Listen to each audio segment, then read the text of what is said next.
painting cabinets today. Let me show you how it's done.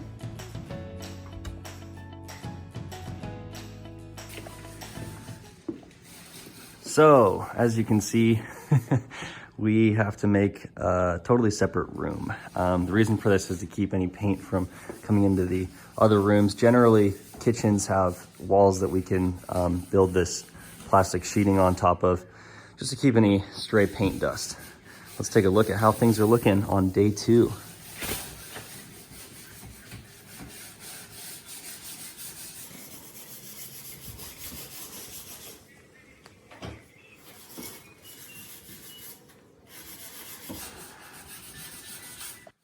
So this homeowner, as you can see, wanted us to just focus on the outside surfaces of their cabinets. They didn't want us to do anything on the inside. So their inside shelves are still gonna be the old color, and their inside casing is still gonna be the same color. That's why we masked this inside here. And that way, when we, and you know, of course we masked the countertops and the backsplashes and everything. In this case, we removed the refrigerator.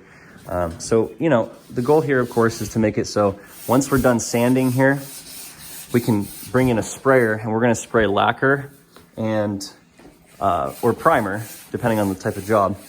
And that's going to give us a good base coat to be able to come in after that's dry and apply our 2 coats of paint.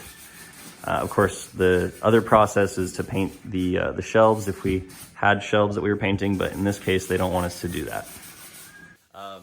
I've seen some projects go wrong in the past. I've been doing this for almost 10 years, and I would much rather spend money on masking properly than to be replacing, you know, stuff around your house. So that's the way we do it.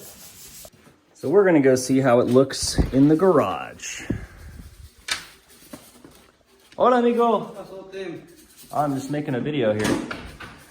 So in the garage, what we're doing today is sanding the cabinet doors, for the same reason as the boxes themselves, right? The cabinet boxes. We need to sand these down and get the clear coat off. That's what's gonna allow us to get a good primer finish.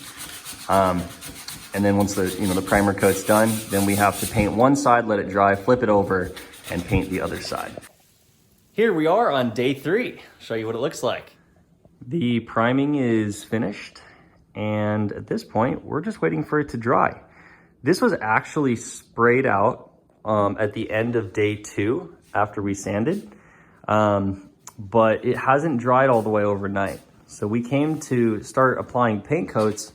We weren't able to because the paint wasn't dry yet. So we have to leave a lot of time for these coats to cure before we can put new coats on top. These projects just take a long time. Hey, we got a little buddy here today.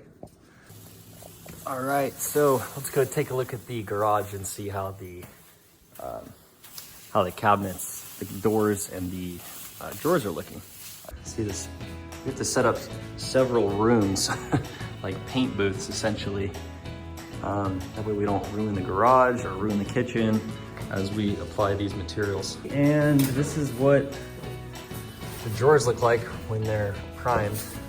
Now, of course, you can still see some of these areas it's not fully filled in. That's because if you spray it on too thick, if the coats are too thick, it'll run down here and you'll get big globs. So you have to do light coats, and it took overnight and even longer for this to actually dry.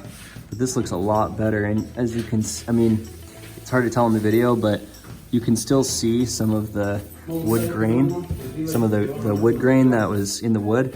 By the time we've done a coat of primer and 2 coats of paint, it'll be mostly filled in, but it never completely goes away. The only way to fully get rid of that look is to replace your cabinets. Got a new tip on the spray gun, and now I'm gonna start spraying.